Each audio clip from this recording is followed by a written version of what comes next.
അച്ഛന്മാർ കുറച്ചൊക്കെ ഗമയുള്ളവർക്കാണ് ചിലപ്പോൾ എൻ്റെ കയ്യൊക്കെ ഇങ്ങനെ ഉണ്ടാക്കാൻ വേണ്ടി കുറച്ച് വെക്കുന്നുണ്ട്.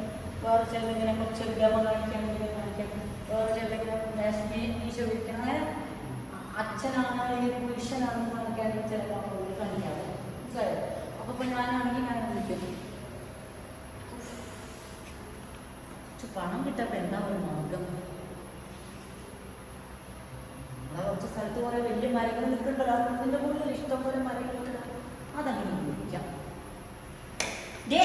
ഒന്നിവിടെ വന്നാൽ ഒരു കാര്യം പറയാനുണ്ട്. പിന്നെ അമ്മ വരുന്നത് ചെയ്യണമെന്ന് വെച്ചാൽ അമ്മ എന്തെങ്കിലും ഒരു വീട്ട് ചിലപ്പോൾ അമ്മ അടുക്കളയിൽ പണി എടുത്ത് തരുമോ? എന്താ മനുഷ്യൻ നിങ്ങൾ എന്തെങ്കിലും വിളിച്ചുകൊണ്ടിരിക്കുക? എനിക്ക് അവിടെ 100 കൂട്ടം പണിയുണ്ട്. അപ്പോൾ വേറെ ഭാവമൊന്നുമില്ലേ? ശബ്ദത്തിന് ചെറിയ വ്യത്യാസം. അപ്പോൾ അല്ലേ, എനിക്കിപ്പോൾ കുറച്ച് പണം അത്യാവശ്യമാണ്. ഞാൻ ഒരു കാര്യം തീരുമാനിച്ചു. ആ കുന്നുമുകളിലുള്ള നമ്മുടെ സ്ഥലത്തുള്ള കുറേ വലിയ മരങ്ങളിൽ അതങ്ങനെ മുറിച്ച് വിൽക്കാന്ന് വിചാരിച്ചു. അല്ല മനുഷ്യ, നിങ്ങൾക്കിപ്പോൾ അത് മുറിച്ച് വിൽക്കേണ്ട ആവശ്യമെന്താ? എനിക്ക് ഇപ്പം അത്യാവശ്യമായിട്ട് കുറച്ച് പണം വേണം. അതെന്തായാലും മുറിച്ച് വെക്കുക. അതാണ് വെറുതെ നിന്നിട്ട് എന്താ കാര്യം?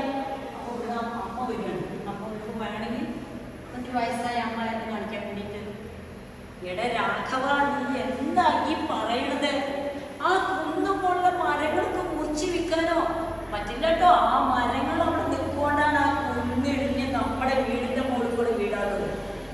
അപ്പോൾ ഇയാൾ പറഞ്ഞു, അമ്മയോട് ഞാൻ അഭിപ്രായം ചോദിച്ചു. അമ്മ എന്നോടൊന്നും പറയണ്ട, അമ്മയുടെ ഉപദേശം എനിക്ക് കേൾക്കണം. എനിക്ക് ഇഷ്ടമുള്ളത് ചെയ്യും. എനിക്കിപ്പോൾ പണമാണ് അത്യാവശ്യം. പറഞ്ഞാൽ മനസ്സിലാവാല്ലെങ്കിലേ കൊള്ളുമ്പോൾ അറിയും. ആ മല ഇടിഞ്ഞ വീടും ഞാനും ഒക്കെ ഇല്ലാണ്ടാവും. അപ്പോഴേ നിനക്ക് മനസ്സിലാവുള്ളൂ.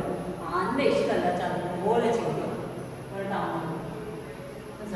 അപ്പോൾ കഴി ഭാര്യ എന്ന് പറയാം, നിങ്ങളുടെ അമ്മ പറഞ്ഞത് കേട്ടില്ലേ, നിൽക്കുന്ന അതുപോലെ ചെയ്തൂടെ? പണത്തിന് വേണ്ടി നമുക്ക് വേറെ എന്തെങ്കിലും ചെയ്താൽ പറ്റില്ലേ? അപ്പോൾ പറയാം, എന്താ എൻ്റെ കയ്യിൽ കെട്ടിയിരിക്കുന്നുണ്ടോ? ഒന്നും പറ്റില്ല. എനിക്ക് പണം അത്യാവശ്യം. ഞാൻ നിങ്ങൾ ആരും പറയാൻ കേട്ടില്ല. ഞാനത് മുറിച്ച് നിൽക്കാം. എന്തായാലും ഞാൻ മറ്റേ രാമനോട് വരാൻ പറഞ്ഞെങ്കിൽ മരമിട്ടുകാരോട് വരാൻ പറഞ്ഞത് അങ്ങനെ മരം മുറിക്കൂ. അപ്പോൾ ശരി, വേഗം മുറിച്ചോ, എല്ലാവരും മുറിച്ചോളാം. നമ്മളൊരു അപ്പം എന്തായാലും മരം മുറിക്കുന്നു മനസ്സിലായി അല്ലേ? അത് കഴിഞ്ഞിട്ട് ഇയാൾ പൈസയൊക്കെ വാങ്ങിച്ച് സമാധാനമായി. എന്നോട്ട് പോക്കറ്റിലോ പേഴ്സിലോ എന്തെങ്കിലും വെക്കണം അതിൽ കാണിച്ചു അല്ലേ? അത് കഴിഞ്ഞിട്ട് അവരെല്ലാവരും ഒന്ന് സുഖമായിട്ട് ഇങ്ങനെ പുറകണത് വേണമെങ്കിൽ കാണിക്കാം. കാണിക്കുമ്പോൾ ഒരു ശബ്ദം കിട്ടും. നോക്കാൻ എന്തൊരു ശബ്ദം കിട്ടും. അപ്പം അത് മലയുടെ കൊണ്ടാണല്ലോ, ആ കുന്നിൻ്റെ കൊണ്ടാണല്ലോ. അയ്യോ, നമ്മുടെ കുന്ന് ഇടിഞ്ഞു വരാണല്ലോ. ദൈവമേ, ആ കുന്നിൻ്റെ കൊണ്ടുള്ള പാറക്കാരും വെള്ളം എല്ലാം കൂടെ വരുന്നു. അത് അവിടെ എത്തി. അയ്യോ, നമ്മുടെ വീടിൻ്റെ മുകളിൽ കൂടെ. അത് കഴിഞ്ഞ് ഇയാൾ മാത്രം രക്ഷപ്പെടും. അപ്പം ഇയാളാണ് ആ വിഷമം കഴിക്കും. എൻ്റെ ഭാര്യ, എൻ്റെ അമ്മയും എൻ്റെ കുട്ടികളും എൻ്റെ വീടും ഇതുവരെയുള്ള സമ്പാദ്യം ഒക്കെ മാത്രം ഉണ്ട്. ഇതുകൊണ്ട് എനിക്കിനി എന്താ കാര്യം? ഒരു കാര്യമില്ല. എൻ്റെ ആർത്തി കൊണ്ടാണല്ലോ ഈശ്വരാന് പറ്റിയത്. കാര്യം കഴിഞ്ഞപ്പോൾ നമ്മൾ വലിയൊരു കാര്യത്തിനെ ഒരു 5 മിനിറ്റ് കൊണ്ട് അവതരിപ്പിച്ചു.